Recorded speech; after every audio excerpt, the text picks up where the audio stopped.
Welcome to विद्यालय study point. आज की इस वीडियो में हम डिस्कस करने वाले हैं क्लास 11th का हिंदी इलेक्टिव का। हमने पेपर डिस्कस किया था, थर्ड पेपर, उसका पार्ट 2 रह गया था, वो आज की इस वीडियो में हम कवर करेंगे। एंड आप देख सकते हैं 3 घंटे आपके पास होंगे पेपर करने के लिए। 80 नंबर का आपका हिंदी इलेक्टिव का पेपर रहता है।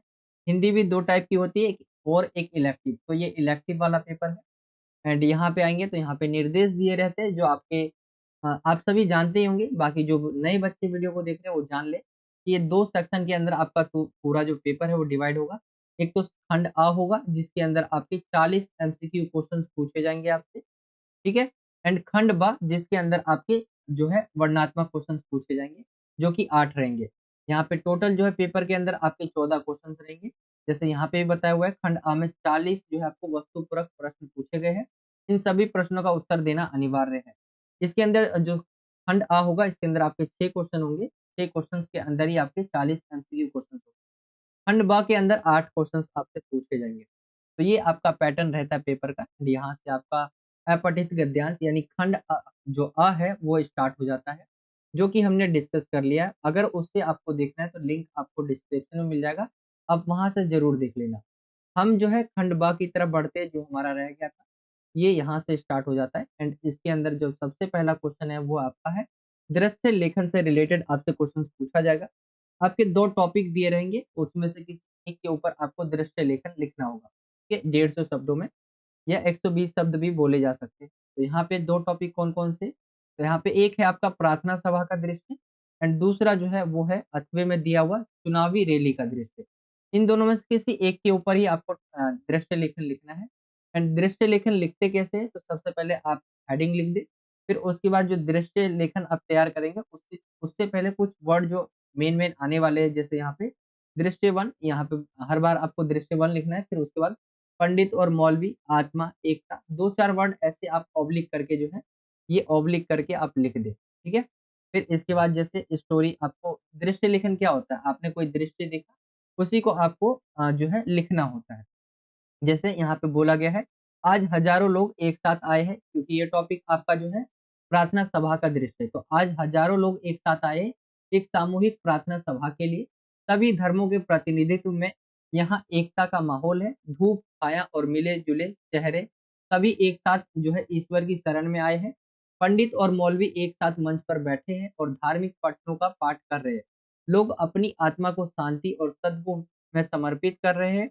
सभी एक दूसरे की भलाइयों के लिए प्रार्थना कर रहे हैं और एक साथी भावना के साथ इस समर्थन में शामिल हो रहे हैं। यह दृश्य धार्मिक एकता और सभी के बीच में सामंजस्य पूर्णता का एक अद्वितीय परिचय जो है प्रदान करता है। तो यह है प्रार्थना सभा का दृश्य, आप कुछ इस तरह से लिख सकते हैं, ठीक है। तो पहला हो जाएगा आपका। इसी के अंदर अथवा दिया हुआ है चुनावी रैली का दृश्य। एंड यहाँ पे आप बता सकते हैं कुछ इस तरह से, ये दृश्यवन, मैदान, रंग बिरंगे, उसको ये दिए हुए वर्ड। एंड इसका अगर हम एक्सप्लेनेशन देखें, चुनावी रैली का दृश्य, तो नगर के मैदान में चुनावी रैली का माहौल उत्साह भरा हुआ है। रंग बिरंगे पोस्टर और झंडे लगाए, यहाँ पे लगाया आएगा, लगाए हुए लोग उम्मीदवार की समर्थन में एकत्र हो रहे हैं। वक्ताओं ने उम्मीदवार के योजनाओं और कार्य क्षेत्र की बातें की है और लोग इसे सुनने के लिए उत्सुक है। भाषणों में उच्च उत्साह और भयानक समर्थन समर्थन सामने आ रहा है। लोग झूम रहे हैं और स्लोगन गाते हैं जीत की अपनी आस्था के साथ। यह दृश्य नागरिकों की सकारात्मक प्रतिबद्धता को दिखा रहा है और चुनावी प्रक्रिया में उनकी सहभागिता की भावना को उत्तेजित कर रहा है। लास्ट में कट टू आपको यूज करना है, इसमें भी आपको कट टू यूज पे किया हुआ है, आप देख सकते हैं। तो इस तरह से आपका जो पहला क्वेश्चन होगा वो आपका पूछा जाएगा, यानी 7वां क्वेश्चन होगा आपका, वो पूछा जाएगा दृश्य लेखन से रिलेटेड। एंड यहाँ पे दो टॉपिक रहेंगे, दो में से किसी एक के ऊपर आपको दृश्य लेखन लिखना है। देखिए एक चीज याद रखना है आपको, यहाँ पे जो इसका फॉर्मेट है ये आपको हेडिंग और ये चीज और आपका लास्ट में जो कट टू है ये चीज फॉलो करना। बीच की आप दृश्य लेखन है आप अपने शब्दों में लिखेंगे, पूरे नंबर आपको मिलेंगे, उसकी दिक्कत मत लीजिए। बस ये आपको पैटर्न जो है फॉलो करना है। एंड ये आपका दृश्य लेखन जो है कंप्लीट हो जाएगा। फिर इसके बाद बढ़ते हैं हम अगले क्वेश्चन की तरफ। अगला क्वेश्चन जो पूछा गया है वो है आपका 120 शब्दों के अंदर आपको पत्र लिखना होगा। पत्र दो टाइप के पूछे जाएंगे आपके एग्जाम में। एक तो पूछा जाएगा आपका जो है संपादक को पत्र, ठीक है, संपादक वाला। एक हो जाएगा आपका जॉब लेटर वाला, जॉब लेटर वाला पत्र। तो दो तरह के आपके पत्र पूछे जाएंगे। संपादक में आपसे जो है कंप्लेंट लेटर आ सकता है, जैसे कि अगर हम देखें, यहाँ पे पूछा गया है शिवानी गुप्ता, यानी आपके बारे में बता दिया है शिवानी गुप्ता। दिल्ली की ओर से मानसून की पहली वर्षा के बाद दिल्ली की सड़कों की दुर्दशा की ओर ध्यान आकर्षित करते हुए किसी दैनिक समाचार पत्र के संपादक को पत्र लिखना है। एक तो ये हो गया। एंड दूसरा अगर हम देखें दिया हुआ है इसी के अंदर अथवे में रहेगा ये, कोई एक ही आपको करना होगा। अथवे में दिया हुआ है आप अमित कुमार हैं, नवभारत टाइम्स में प्रकाशित विज्ञापन से आपको पता चला कि मानव संसाधन विभाग में मार्केटिंग एग्जीक्यूटिव के जो कुछ है पद रिक्त है। विज्ञापन के अनुसार अपनी योग्यता का विवरण प्रस्तुत करते हुए महाप्रबंधक को आवेदन पर जो है प्रस्तुत करना है आपको। तो ये आपके 2 क्वेश्चंस दिए हुए, 2 में से किसी एक को आपको करना होगा। तो लेटर है, इसके फॉर्मेट को बस आप सभी समझ लें, उसके बाद आप लिख सकते हैं जैसे यहाँ पे दिल्ली की ओर से जो मानसून की पहली वर्षा के बाद जो है दिल्ली की सड़कों की दुर्दशा की ओर आपको ध्यान आकर्षित करते हुए किसी दैनिक समाचार पत्र के संपादक को पत्र लिखना है। तो ये आप लिख ही देंगे एड्रेस, फिर इसके बाद डेट आपका, फिर जो है प्रति संपादक नवभारत टाइम्स, ठीक है? फिर आप यहाँ पे एड्रेस डालेंगे। फिर इसके बाद विषय क्या है? पहली वर्षा के बाद सड़कों की दुर्दशा की ओर ध्यानाकर्षण के संबंध में पत्र। फिर महोदय या महोदया आप यूज़ कर सकते हैं। एंड यहाँ पे यूज़ किया गया है जैसे मैं इस पत्र के माध्यम से आपका ध्यान दिल्ली की सड़कों की दुर्दशा की ओर आकृष्ट करना चाहती हूँ। पिछले सप्ताह मानसून की पहली वर्षा हुई, जिससे सभी को भीषण गर्मी से राहत मिली, किंतु दूसरी ओर शहर की सड़कों की दुर्दशा ने यहाँ के यातायात के लिए जो है समस्या उत्पन्न की। दिल्ली भारत की राजधानी है, यहाँ अनेक जो है विदेशी दूतावास भी है। पर्यटक व अति विशिष्ट विदेशी अतिथियों का आवागमन यहाँ हमेशा ही रहता है। ऐसे महत्वपूर्ण शहर में सड़कों की दुर्दशा केवल असुविधा ही पैदा नहीं करती, अपितु देश की जो प्रतिष्ठा है उसको भी हानि पहुँचाती है। सड़कों के बीचों-बीच बने बड़े-बड़े गड्ढे और किनारों पर जमा हो पानी से वाहनों का चलना कठिन हो गया है। साथ ही पैदल यात्री अलग परेशान हैं। इससे छोटी-मोटी दुर्घटनाओं की संख्या बढ़ गई है तथा बीमारियां फैलने की भी आशंका है। अतः दिल्ली सरकार के उच्च अधिकारियों से अनुरोध है कि वह दिल्ली की सड़कों का दौरा कर तथा सड़क निर्माण विभाग के अधिकारियों के विरुद्ध कार्रवाई करे, जिससे विभाग ऐसी सड़कें बनाए जो हर मौसम के लिए उपयुक्त हो। ठीक है? यहाँ पे एंड महोदय आपसे निवेदन है कि मेरे विचारों को अपने समाचार पत्र में यथोचित स्थान देने की कृपया करें। धन्यवाद भव्य और प्रणाम। इस तरह से ये आपका लेटर हो जाएगा फर्स्ट वाला। एंड दूसरे वाले लेटर की तरफ बढ़े, दूसरा अथवा में दिया रहेगा आपका। ये जो कर रहे हैं आप 8वें क्वेश्चन का है ये, ठीक है? इसका ख पार्ट भी है आगे की तरफ, उसको अभी हम देखेंगे। सबसे पहले आप इसे देख लेते हैं हम। यहाँ पे आपसे पूछा गया है क्वेश्चन, जैसे कि मैंने आपको बताया जॉब लेटर आपका आएगा, एक संपादक को पत्र आएगा। संपादक को पत्र वाला हमने देख लिया। एंड ये है आपका जॉब लेटर। जॉब किस फील्ड में? मार्केटिंग एग्जीक्यूटिव के कुछ पद हैं वो बचे हुए हैं, उससे रिलेटेड आपसे जो है जॉब लेटर आपको लिखना है। तो यहाँ पे आप एड्रेस डालेंगे, फिर उसके बाद प्रति महाप्रबंधक यानी मानव संसाधन वाले, यहाँ पे दिए हुए आपका जैसे टॉप क्वेश्चन में ही मानव संसाधन विभाग, यहाँ पे आप लिख सकते हैं। फिर इंडिया केमिकल्स लिमिटेड, यहाँ पे एड्रेस डालेंगे, फिर उसके बाद विषय डालेंगे आप मार्केटिंग एग्जीक्यूटिव पद के लिए जो है आवेदन पत्र। महोदय या महोदया आप डाल सकते हैं। दिनांक 16 अप्रैल 2019 को दिल्ली से प्रकाशित नवभारत टाइम्स के प्रातः संस्करण में प्रकाशित विज्ञापन से ज्ञात हुआ कि आपकी कंपनी में मार्केटिंग एग्जीक्यूटिव की आवश्यकता है। मैं इस पद के लिए अपना आवेदन पत्र जो है प्रस्तुत कर रहा हूँ। मेरा संवृत्त इस आवेदन पत्र के निम्न भाग में वर्णित है। इसका अवलोकन करने पर आप पाएँगे कि मैं इस पद के लिए पूरी तरह से उपयुक्त उम्मीदवार हूँ। मैं विज्ञापन में आपके द्वारा वर्णित सभी योग्यताओं व अर्हताओं को जो है पूरा करता हूँ। मैं विवरण सहित अपना संवृत्त संलग्न कर रहा हूँ। फिर आप अपना जो है भव्य अमित कुमार और संलग्न क्या-क्या कर रहे हैं आप यहाँ पे बता सकते हैं। जैसे संवृत्त, शैक्षणिक तथा अन्य प्रमाणों की प्रतिलिपि या पासपोर्ट आकार फ़ोटो। संवृत्त में आप अपना नाम, पिता का नाम, जन्म, स्थायी पता और आप मोबाइल नंबर डाल सकते हैं। शैक्षणिक योग्यता में आप सही में अपना मोबाइल नंबर मत डाल देना, सिर्फ़ मोबाइल नंबर लिख के जो है ऐसे-ऐसे कर देना या 1-1 डाल के जो है 0-0 कर देना। फिर शैक्षणिक योग्यता के अंदर जो है आप डाल सकते हैं अपने 10th के रिज़ल्ट, ठीक है? यानी 10वीं कक्षा में आपने कहाँ से किया है, कब किया है, कितने परसेंट आए? 12वीं कक्षा में आपने कहाँ से किया है, कब किया है, कितने परसेंट आए? फिर उसके बारे में आप लिख सकते हैं। ठीक है? तो यहाँ पे ये एक चीज़ और देखनी पड़ती है, यहाँ पे मार्केटिंग एग्ज़ीक्यूटिव की इसकी ज़रूरी है, यानी पद जो बचे हुए वो मार्केटिंग एग्ज़ीक्यूटिव की है। तो इससे रिलेटेड आपको लास्ट के अंदर जो है कुछ ऐसे डाल देने हैं, जैसे आप सेल्स जो है, सेल्स का आपने जो है कोई कोर्स किया, आप डाल सकते हैं।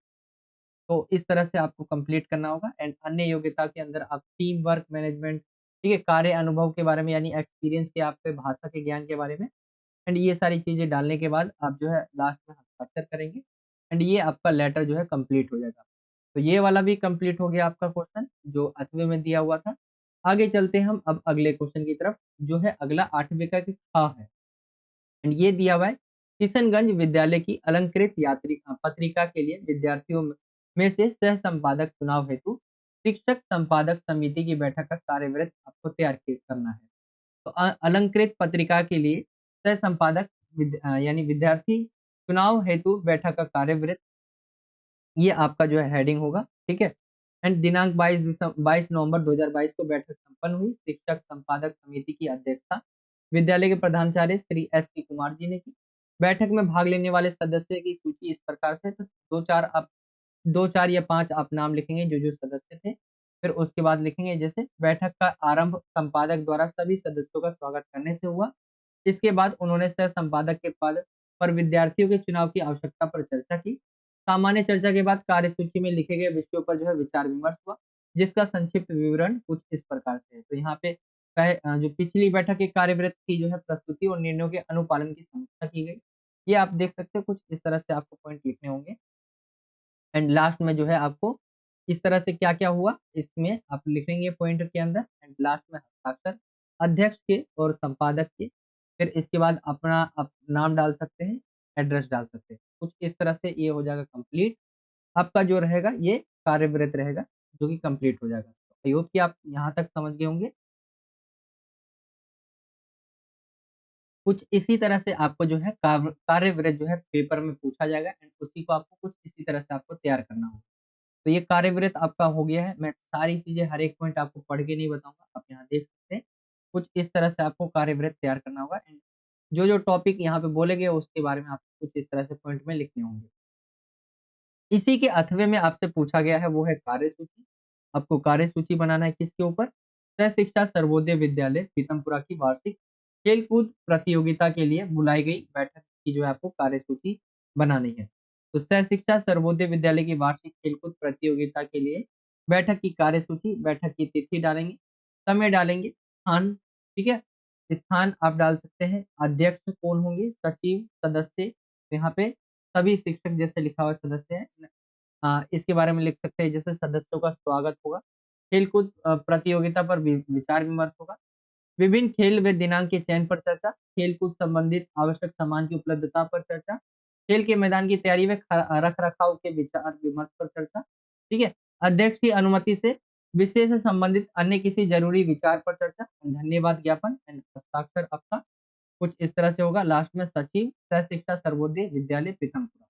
इस तरह से आपका जो है ये कार्यसूची होगा। कार्यसूची आप समझ गए होंगे, कुछ इस तरह से आपको करना होगा, एग्ज़ाम में अगर पूछा जाए तो। एंड ये कंप्लीट हो जाता है। इसके बाद आते हैं हम क्वेश्चन नंबर 9वें की तरफ। क्वेश्चन नंबर 9वाँ आपका पूछा जाएगा अभिव्यक्ति और माध्यम से। इसमें 2 क्वेश्चंस पूछे जाएंगे, दोनों के ही आपको आंसर देने हैं। सबसे पहला पूछा गया दृश्य लेखन से क्या अभिप्राय?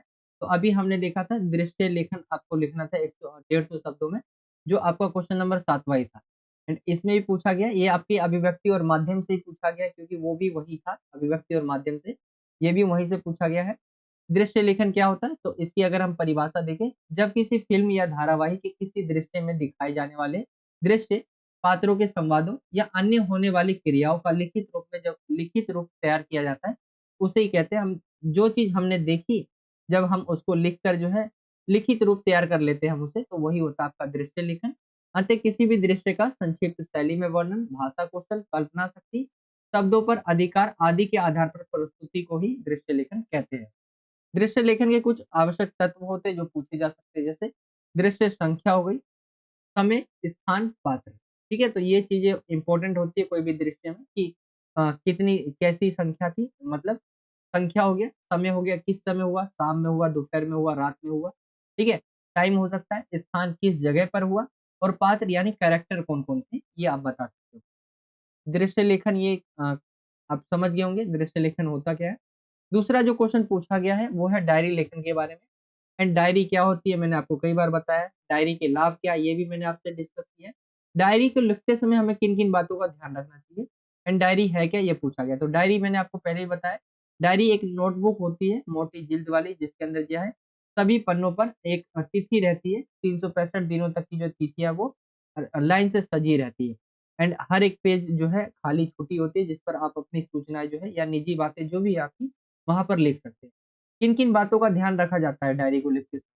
तो डायरी लिखना अपने साथ एक अच्छी दोस्ती कायम करने के का बेहतरीन जरिया है। डायरी या तो नोटबुक में या पुराने साल की डायरी में लिखी जानी चाहिए। पुराने साल की डायरी में पहले छपी हुई तिथियों की जगह अपने हाथ से तिथियां जो है डालनी चाहिए।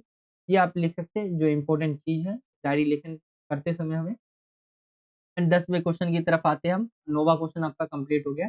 10वें क्वेश्चन के अंदर 3 क्वेश्चन पूछे जाएंगे, 3 में से किन्हीं 2 क्वेश्चन के आपको आंसर देने होंगे। जैसे पहला पूछा गया, बादलों का वर्णन करते हुए कवि को कालिदास की याद क्यों आती है।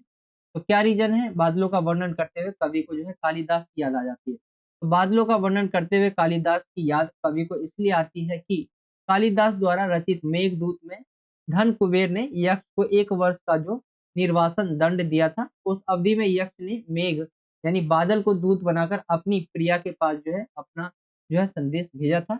कवि ने उन स्थानों को खोजने का प्रयास किया है जिनका उल्लेख मेघदूत में है, पर वे कहीं नहीं मिले। न आकाश गंगा मिली, ना ही मेघ मिला, ना ही वह मेघ मिला। इसी कारण कवि ने उनको याद है, कवि उनकी कवि को जो है उनकी याद आती है। तो ये हो जाएगा इसका आंसर। दूसरे क्वेश्चन की तरफ आए तो दूसरा क्वेश्चन पूछा गया, मनुष्य क्यों मरता है पंक्ति में निहित व्यंग स्पष्ट करना है। तो इस पंक्ति में निहित व्यंग जो व्यंग निहित है कि लोग अन्याय अत्याचार को झेलते हैं, वे मरे हुए के समान होते हैं। जिंदा लोगों को मरा हुआ के समान जीवन नहीं बिताना चाहिए, उससे मृतक के समान नहीं रहना चाहिए। निरंकुश व्यवस्था के विरुद्ध अपनी आवाज उठानी चाहिए। व्यवस्था को जो है जनतांत्रिक बनाने के लिए हस्तक्षेप करना चाहिए, ये बोला गया है इसमें। एंड थर्ड क्वेश्चन जो पूछा गया है, थर्ड क्वेश्चन है आपका, चाचा जानकी और लाल के प्रति सहानुभूति तो रखता था किंतु वह डरता था। यह डर किस प्रकार का है। चाचा जो है जानकी और लाल के प्रति सहानुभूति तो रखता था किंतु वो डरता था। तो ये डर किस प्रकार का था। चाचा जानकी और लाल के प्रति सहानुभूति तो रखता था परंतु वह सरकार से डरता था। वह जमींदार था, जमींदारी सरकार की कृपा पर टिकी थी। अगर वह जो लाल का साथ देता तो उसे चिंता थी कि वह कहीं सरकार जो उसका को भोजन ना बन जाए, ठीक है, को भाजन ना बन जाए। प्रलोभन और डर मनुष्य को उसके कर्तव्य से विमुख कर देता है यानी अलग कर देता है। तो इसी कारण जो है वो चाचा जानकी और लाल है उसके प्रति जो है उसकी मदद नहीं करता, एक तरह से कह सकते हैं। ये हो जाएगा तीसरा क्वेश्चन खत्म इसका। क्वेश्चन नंबर आपके 10वें का, जिसके अंदर आपके 3 क्वेश्चन दिए रहेंगे, 3 में से किन्हीं 2 क्वेश्चन के ही आपको आंसर देने हैं। 11वें क्वेश्चन की तरफ आएंगे तो 11वां क्वेश्चन आपका काव्यांश दिया होगा और उसकी आपको सप्रसिंग व्याख्या करनी होगी। तो बालम आओ हमारे गहरे, ये वाला आपने चैप्टर पढ़ा होगा।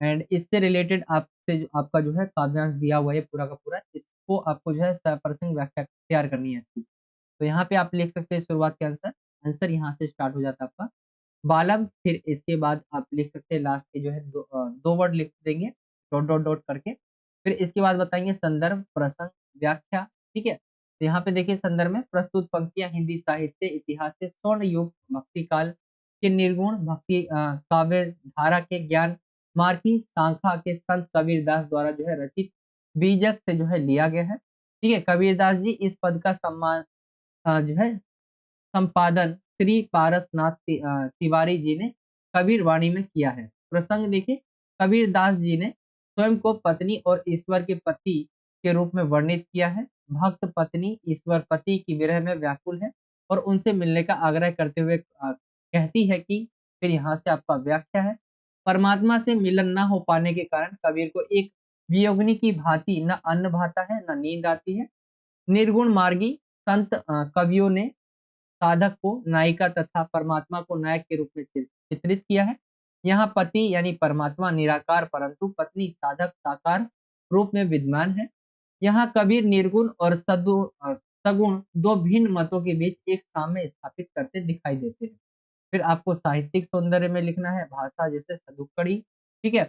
कबीर की बात आए तो वहां पे आप भाषा जो है सदुक्कड़ी आप लिख सकते हैं। रस योग रस, छंद पद ठीक है। अलंकार दुखिया दे अनुप्रास, दुखिया दे में आपका अनुप्रास अलंकार है। लागत लाज अनुप्रास, ज्यों प्यासे को नीर उत्प्रेक्षा अलंकार। ठीक है। सप्तशक्ति लक्षणा विशेष अगर देखें हम तो संत कवियों के यहाँ परमात्मा ईश्वर के रूप में है। वे ईश्वर को प्राप्त करने के लिए पति भक्त के रूप में आह्वान करते हैं। ठीक है। तो ये यहाँ से स्टार्ट होगा, ये यहाँ पे स्पेस डल गया है। तो ये आपका कुछ इस तरह से कंप्लीट हो जाएगा प्रश्न व्याख्या। एंड इसके अंदर भी आपका 2 दिया रहेगा। 11वें में आपका 2 दिया रहेगा, 2 में से किसी एक को आपको करना होगा। इसी के अंदर 8वें में दिया हुआ है। एंड आप पढ़ सकते हैं, सिमटा पंख साँझ की लाली, जा बैठी अब तरु शिखरों पर, ताम्रपर्ण पीपल से सतमुख, झरते चंचल स्वर्णिम निर्झर। ये आपका दिया हुआ है। एंड ये वाला आपने पढ़ा होगा, आपका जो ये दिया हुआ है। इसके जो है यहाँ पे देखिए हम, तो कौन है राइटर, पंत जी है। एंड ये जो है आपका सूर्यास्त के बाद जो है ग्रामीण परिवेश में होने वाले जो भी प्राकृतिक परिवर्तन है उसके बारे में वर्णन करता है। ये सूर्यास्त के बाद जो है क्या होता है, तो आप यहाँ पे पढ़ सकते हैं किस तरह लोग जो है जो पक्षी है अपने अपने घोंसलों में चली जाती है, सब लोग अपने जो काम करते हैं वो धीरे धीरे जो है घर लौटने लग जाते हैं। ये सारी चीजों का आपका वर्णन किया गया है, आप इन्हें पढ़ सकते हैं इसमें। ठीक है। प्राकृतिक दृश्य का वर्णन किया गया है एक तरह से इसमें, तो आप पढ़ सकते हैं। संदर्भ यहाँ पे दिया हुआ है, संध्या के बाद की जो कविता है उससे लिया गया ये। प्रसंग है, व्याख्या है। नीचे आएँगे, नीचे की तरफ तो यहाँ पे आपका जो है साहित्यिक सौंदर्य दिया हुआ है, जिसके अंदर भाषा खड़ी बोली का यूज़ है, रस शांत रस है, छंद मुक्त छंद है, गुण माधुर्य गुण है, अलंकार देखें तो सिमटा पंख के अंदर मानवीकरण है, ताम्रपर्ण पीपल से उपमा अलंकार है, विशेष की बात करें तो कवि ने संध्या का मानवीकरण किया है यहाँ। तो ये है, बाकी व्याख्या आप देख लीजिए, हर लाइन में आपको पढ़ के नहीं बताऊँगा, आप यहाँ पे पढ़ सकते हैं। ठीक है? आगे की चले हम, आगे की तरफ चले, तो ये है आपका 12वां क्वेश्चन। 12वें क्वेश्चन में 2 क्वेश्चन आपसे बोले गए करने को, इसमें भी 3 क्वेश्चन होंगे। तो पहला क्वेश्चन है, खाना बदोश कहानी की मूल संवेदना के भाव पर प्रकाश डालना आपको। तो खाना बदोश कहानी की मूल संवेदना क्या है? मज़दूर वर्ग के बारे में बताया गया है कि किस तरह से मज़दूरों का शोषण होता है, और यहाँ पे एग्ज़ाम्पल के साथ बताया गया है कि किस तरह जो है इस वाले चैप्टर में आपने पढ़ा होगा कि अमीर जो वर्ग है, किस तरह मज़दूर वर्ग का जो है शोषण कर रहा है। ये आप पूरा पढ़ सकते हैं, ये पूरा दिया हुआ है आपका क्वेश्चन। जैसे यहाँ पे बताया हुआ है, इस कहानी में लेखक ने मज़दूरी करके किसी तरह गुज़र-बसर कर रहे मज़दूर के वर्ग के शोषण तथा यातना को चित्रित किया है। मज़दूर यदि इज़्ज़त के साथ जीना भी चाहे तो सूबे सिंह और समृद्ध और ताकतवर लोग जो है उन्हें जीने नहीं देते। हमारे समाज में व्याप्त जातिवादी मानसिकता भी समाज को बाँटने में अहम भूमिका निभाती है। शोषक वर्ग इसको एक हथियार के रूप में अपने पक्ष में जो है प्रयोग करता है।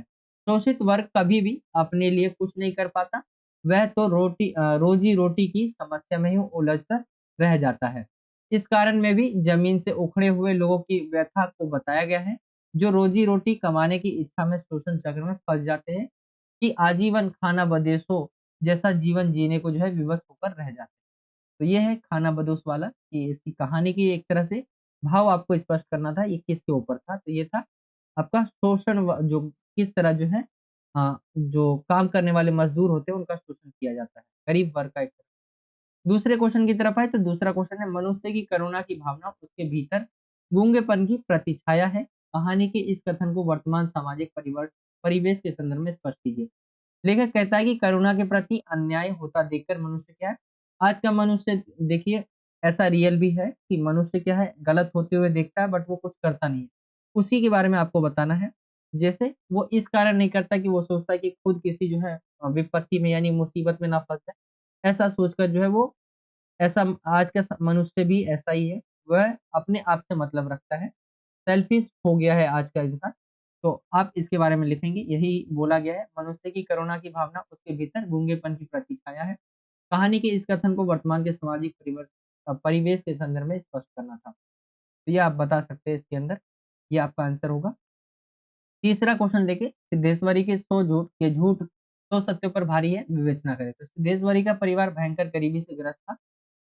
हाँ, गरीबी के कारण अगर देखें, अर्थाभाव यानी गरीबी के कारण परिवार के सदस्य में स्नेह का बंधन कमज़ोर होता जा रहा था। कोई भी परिवार टूटता है ना, तो उसमें गरीबी बहुत बड़ा रीज़न रहती है, यानी पैसा ना होना एक बड़ा रीज़न रहता है परिवार के टूटने में। एंड यहाँ पे भी था, गरीबी थी और लोगों में जो है सदस्यों में परिवार के जो सदस्य थे, उनके बीच बंधन जो है वो कमज़ोर होते जा रहे थे। परिवार को बचाए रखने के लिए वे एक सदस्य के सामने दूसरे के जो विषय में है झूठ बोलती है ताकि परिवार में बिखराव ना हो। परिवार के सदस्यों में एक-दूसरे के प्रति सम्मान, स्नेह व निकटता बनी रहे। उसके झूठ परिवार को टूटने से बचाते हैं। वह झूठ जो कल्याण के काम आए, सो सत्य पर भी भारी होते हैं। यानी वो झूठ बोलती थी अपने जो भी परिवार के सदस्य हैं, एक-दूसरे के बारे में एक झूठ बोलती थी कि वो आपके बारे में ऐसा कह रहा है, मतलब अच्छी-अच्छी बातें करना, जिससे परिवार जो है वो ना टूटे। तो ये झूठ बोल के वो क्या है, परिवार को एक करके रखना चाहती थी। यही है जो झूठ कल्याण के काम आए, वो सो सत्य पर भी भारी होते हैं। एंड ये क्वेश्चन आपका कंप्लीट हो जाएगा। फिर इसके बाद आए हम 13वें क्वेश्चन की तरफ, जो 13वां क्वेश्चन है आपका, ये गद्यांश के ऊपर आपको सप्रश्न व्याख्या करनी है। ये आप गद्यांश देख सकते हैं एंड ये वाला आप जो है गद्यांश है कुछ इस तरह से, जहाँ अंधकार है वहीं प्रकाश। ये आपने चैप्टर पढ़ा होगा एंड टॉर्च बेचने वाला जो है चैप्टर है, आपने देखा होगा, ठीक है? यहाँ पे संदर्भ लिखना है, प्रसंग लिखना है, फिर व्याख्या लिखना है, फिर नीचे की तरफ आएँगे तो फिर आपको जो है साहित्यिक सौंदर्य लिखना होगा।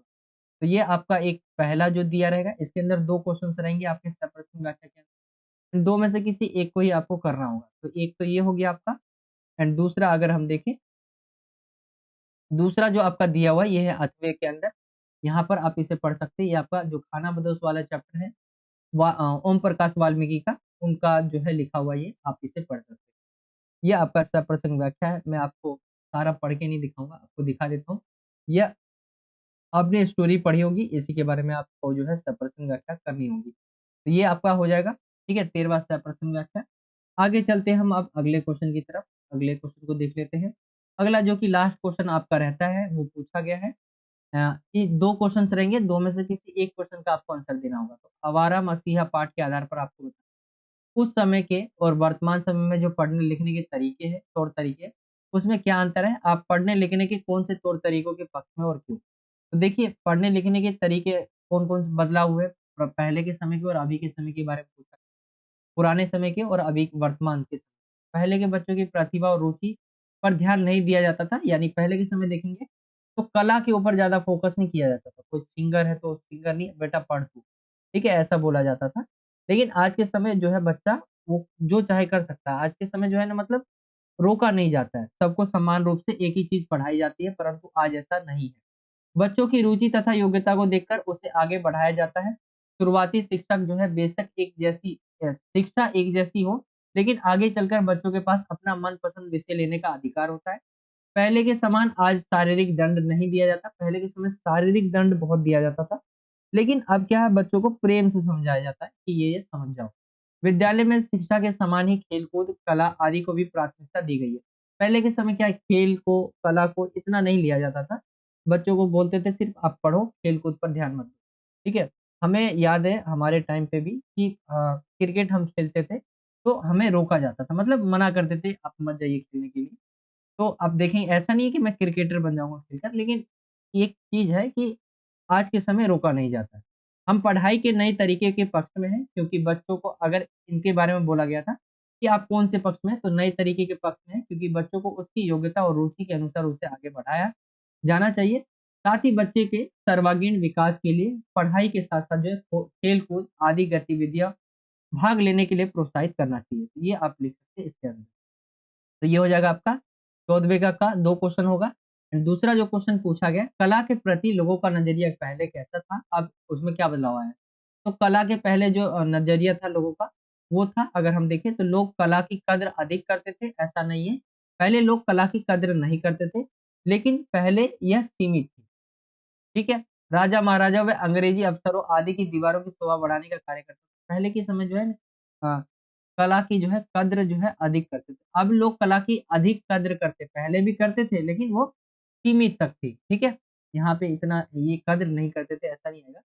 ऐसा नहीं है कि पहले लोग कला की कद्र नहीं करते थे। गलती मिटा दी। यहाँ पे नहीं लिखा है, पूरा मीनिंग मैं देखा ही नहीं।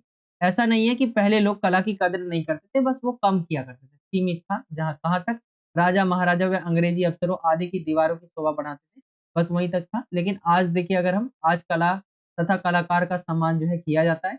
अब तो शिक्षा में भी क्या है, इसे जो है अभिन्न बना दिया गया है। आज यह जीविका की मजबूत साधन है। विभिन्न स्थानों पर कलाकार आज इसके माध्यम से पैसा, नाम कमा रहे हैं।